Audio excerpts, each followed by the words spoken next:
Beaker लिया हमने, उसमें सॉइल और वाटर को अगर हम मिक्स करेंगे और कुछ देर के लिए अगर हम उसे रख देते हैं तो हम देखेंगे कुछ टाइम के बाद में नीचे जो सरफेस होगा उसमें मिट्टी कलेक्ट हो जाएगी और ऊपर ऊपर पानी रह जाएगा।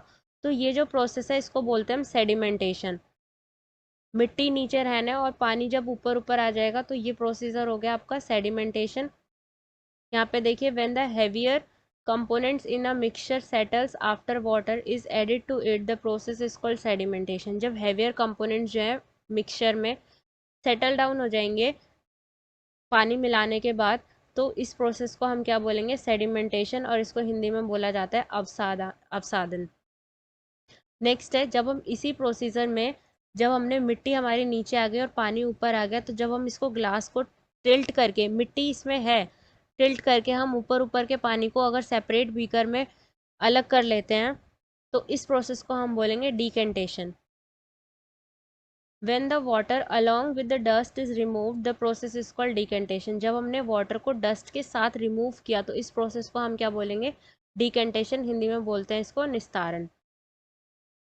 सेडिमेंटेशन, जब हमने वाटर मिक्स किया था इसमें सॉइल और वाटर को और कुछ देर के लिए सेटल डाउन होने के लिए छोड़ दिया, तो ये प्रोसीजर हुआ फर्स्ट पिक्चर में आपका सेडिमेंटेशन। और जब हमने इसको रिमूव किया पानी को दूसरे बीकर में टेढ़ा करके, तो ये हो गया हमारा procedure decantation. Next, the same principle is used for separating a mixture of two liquids that do not mix with each other. यही सेम प्रोसीजर हम उन चीज़ों के लिए भी यूज़ कर सकते हैं जब दो लिक्विड ऐसे हों जो आपस में मिक्स नहीं हो रहे हैं, लाइक ऑयल एंड वाटर। अगर ऑयल एंड वाटर को अगर हम लेते हैं एक ग्लास में, तो हम क्या कर सकते हैं, उसको जब हम कुछ देर के लिए रख देंगे तो वो दोनों की सेपरेट सेपरेट लेयर हो जाएगी। हम उसको ग्लास को टिल्ट करके ऑयल की लेयर ऊपर आएगी। अगर हमने ऑयल उसमें बाद में डाला है तो ऑयल की लेयर को हम सेपरेट कर सकते हैं दूसरे ग्लास में या दूसरे किसी बीकर में। They form two separate layers, वो डिफरेंट डिफरेंट लेयर्स बना लेंगे। The components that form the top layer that can be separated by decantation, जो भी कंपोनेंट आपका टॉप लेयर बनाएगा उसको हम सेपरेट कर सकते हैं डिकेंटेशन के थ्रू। टी, जब हम टी प्रिपेयर करते हैं तो हम टी लीव्स को कैसे रिमूव करते हैं, ट्राई डिकेंटेशन। आप डिकेंटेशन का प्रोसेस भी कर सकते हैं पर आपकी जो कुछ जो फ्यू लीव्स होंगी वो ग्लास में आ जाएंगी, तो इसकी वजह से हम क्या करते हैं, आप स्ट्रेनर से छानते हैं उसको, चल्ली से छानते हैं। तो चल्ली से छानने वाले प्रोसीजर को हम बोलते हैं filtration. The process is called filtration. Did all the tea leaves remain in the strainer, जब हम स्ट्रेनर का यूज़ करेंगे सारी की सारी जो टी लीव्स हैं वो स्ट्रेनर में रुकेंगी और इस प्रोसीजर को हम बोलेंगे फिल्ट्रेशन। यहाँ पे आपको कुछ एक्टिविटी दी है कि हमें कहीं से किसी पॉन्ड से या किसी रिवर से क्या लेकर आना है, पानी लेकर आना है, और वो पानी कैसा होता है, मडी होता है, थोड़ा सा गंदा होता है। तो और अगर ऐसा ये चीज़ अवेलेबल नहीं है तो हम क्या कर सकते हैं, किसी वाटर में कुछ सॉइल को मिक्स कर सकते हैं। तो देखेंगे हम कि इसको हम ऐसे अलग नहीं कर पाएंगे पूरा, तो हम क्या करने की कोशिश करेंगे, इसको सेपरेट करने की कोशिश करेंगे। तो हम फिल्टर पेपर का भी यूज़ करते हैं। तो filter paper is one such filters that very fine pores in it. Filter paper, ये देखिए पिक्चर्स में आपको दिखाया जा रहा है कि ये फिल्टर पेपर है, इसको आप कैसे फोल्ड करके इस फनल में एडजस्ट कर सकते हैं और जो इम्प्योरिटीज़ होंगी वो फिल्टर पेपर के ऊपर रह जाएंगी और जितनी जो क्लियर वाटर होगा वो आपका नीचे आ जाएगा। यहाँ पे ऊपर आपको एक्टिविटी में दिया था आपको कपड़ा यूज़ करना था, पर कपड़े में क्या जो पोर्स होते हैं उसमें फिर भी पूरा का पूरा पानी जो है क्लीन नहीं होगा। तो अगर आप फिल्टर पेपर यूज़ करते हैं उससे ज़्यादा अच्छे से क्लीन हो जाएगा। पनीर को भी हम सेपरेट करते हैं किससे, कपड़ा या फिर स्ट्रेनर लगा के। जैसे पनीर में अगर हम दूध में अगर हम नींबू डालेंगे तो क्या करते हैं, दूध फट जाता है। तो पनीर बनाने के प्रोसीजर में भी हम इसको फिल्टर करेंगे मिक्सचर को, किससे, फाइन क्लॉथ से या फिर स्ट्रेनर से। तो इसमें भी कौन सा प्रोसीजर हम यूज़ कर रहे हैं, फिल्ट्रेशन। नेक्स्ट है आपका इवेपोरेशन। इवेपोरेशन होता है वाष्पीकरण। वाष्पीकरण में क्या होता है कि आप किसी भी चीज़ को गर्म करेंगे, लाइक कोई लिक्विड है, आपने क्या किया, सॉल्ट वाटर लिया, इसको हीट किया। ये बर्नर पे क्या कर रहे हैं, हम हीट कर रहे हैं। जैसे जैसे पानी गर्म होता जाएगा ये भाप बन के उड़ने लग जाएगा। We use the process of evaporation to separate a mixture of water and salt. Salt और वाटर के मिक्सचर को यूज़ करने के लिए हम क्या यूज़ करते हैं, इवेपोरेशन का मेथड यूज़ करते हैं। The process of conversion of water into vapour. Water का वेपर में कन्वर्ट, जो कन्वर्जन का प्रोसेस होता है उसी को हम क्या बोलते हैं, इवेपोरेशन। दैट मीन्स जैसे जैसे वाटर हीट करेगा ये वेपर में कन्वर्ट होता जाएगा, तो लिक्विड से वेपर में चेंज होने के जो प्रोसीजर है इसी को हम क्या बोलेंगे, इवेपोरेशन। आपने देखा होगा सी वाटर में क्या होता है, सी वाटर जो होता है वो काफ़ी ज़्यादा सॉल्टी होता है, उससे हम क्या करते हैं, नमक सेपरेट करते हैं, नमक निकालते हैं।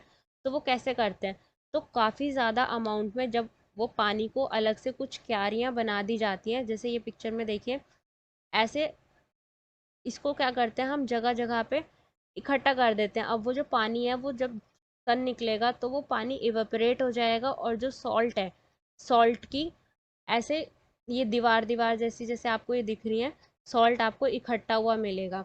तो क्या कर रहे हैं हम यहाँ पे, कॉमन सॉल्ट को भी हम, जो कॉमन सॉल्ट है जो हम नॉर्मल क्या है, पहले हमने सी से नमक निकाला, क्यों, क्योंकि उसमें ज़्यादा सॉल्टी सॉल्टी वाटर होता है हमें पता है। तो जब धूप से पानी सेपरेट हो जाएगा, नमक नमक हमें बचेगा, और कॉमन सॉल्ट के लिए हमें और कुछ प्रोसीजर फॉलो करने पड़ते हैं और सॉल्ट को प्योरीफाई करने के लिए। Use of more than one method of separation, और ऐसा ज़रूरी नहीं है कि हमें किसी भी एक चीज़ को सेपरेट करने के लिए हम सिर्फ एक ही मेथड यूज़ करें, कई बार हमें मोर देन वन मेथड्स का भी यूज़ करना पड़ता है डिफरेंट डिफरेंट सब्सटेंसेस को सेपरेट करने के लिए।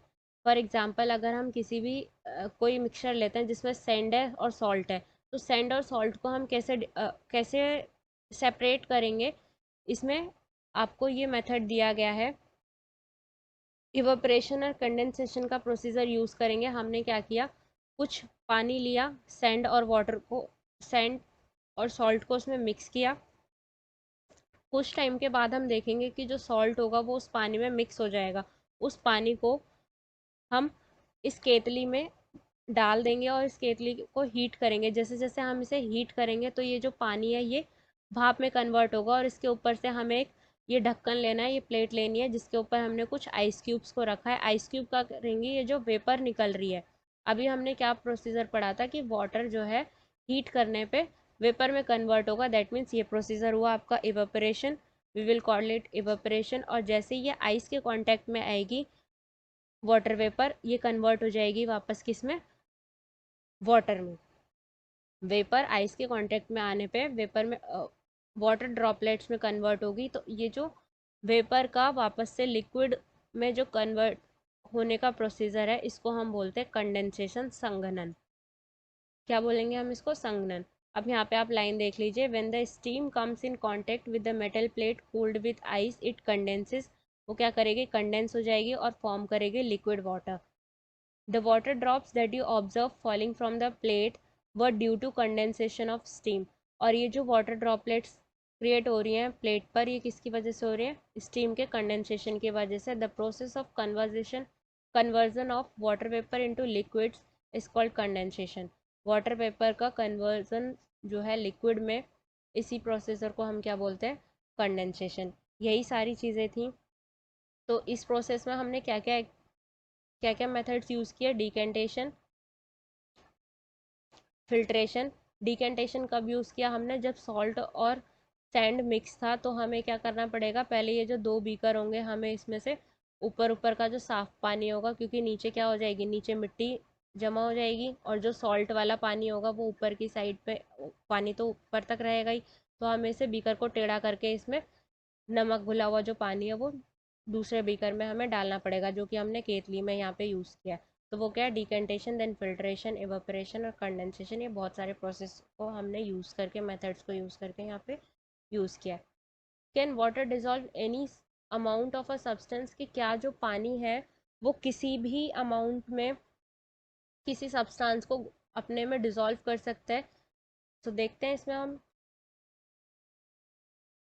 अगर हम एक बीकर लें और उसमें नमक अगर हम लें और उसमें हम कंटिन्यूसली घोले जा रहे हैं, डिज़ोल्व करे जा रहे हैं, तो क्या ऐसा पॉसिबल है कि ये चीज़ें कंटिन्यू चलेंगी, एक टाइम की एक सिचुएशन ऐसी आएगी जब ये घुलना बंद हो जाएगा। This means that no more salt can be dissolve in the amount of water we have taken, the solution is now said to be saturated.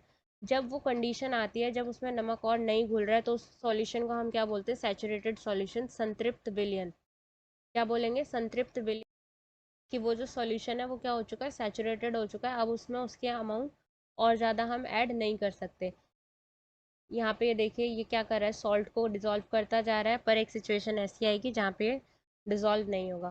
फिर इसके बाद में ये कुछ एक्टिविटीज़ दी हैं, और हम इसको कैसे और ऐड कर सकते हैं। अगर मान लीजिए हम या तो पानी और ऐड कर सकते हैं, पानी अगर हम ऐड करेंगे तो जो सॉल्ट है वो घुलने लग जाएगा। और पर अगर हम और पानी ऐड नहीं कर सकते, नमक नमक में जिसमें हम घोल रहे थे जिस पानी में, तो हम क्या कर सकते हैं, उस पानी को हीट कर सकते हैं। जैसे जैसे हम उस पानी को हीट करते जाएंगे तो जो सॉल्ट की अमाउंट थी जो घुलने की, वो क्या करती जाएगी, इंक्रीज करती जाएगी। द एक्टिविटी सजेस्ट दैट, तो ये एक्टिविटी हमें क्या सजेस्ट करे कि जो larger quantity of salt can B dissolve in water and heating, कि जो ज़्यादा मात्रा में सॉल्ट है हम डिजोल्व कर सकते हैं हीट करने के बाद उस पानी को। फ्रेंड्स, हमने इसमें कई सारे मेथड्स पढ़े हैं, आप एक बार इनको दोबारा से शॉर्ट में देख लीजिएगा। लाइक कौन कौन से थे, कंडेंसेशन, डिकेंटेशन, सैचुरेटेड सॉल्यूशन क्या था, सेडिमेंटेशन क्या था, सीविंग छानना, सॉल्यूशन क्या होता है, थ्रेशिंग क्या है, विनोइंग, हैंड पिकिंग, ये सारे मेथड्स हमने क्या किए हैं इसमें पढ़े हैं।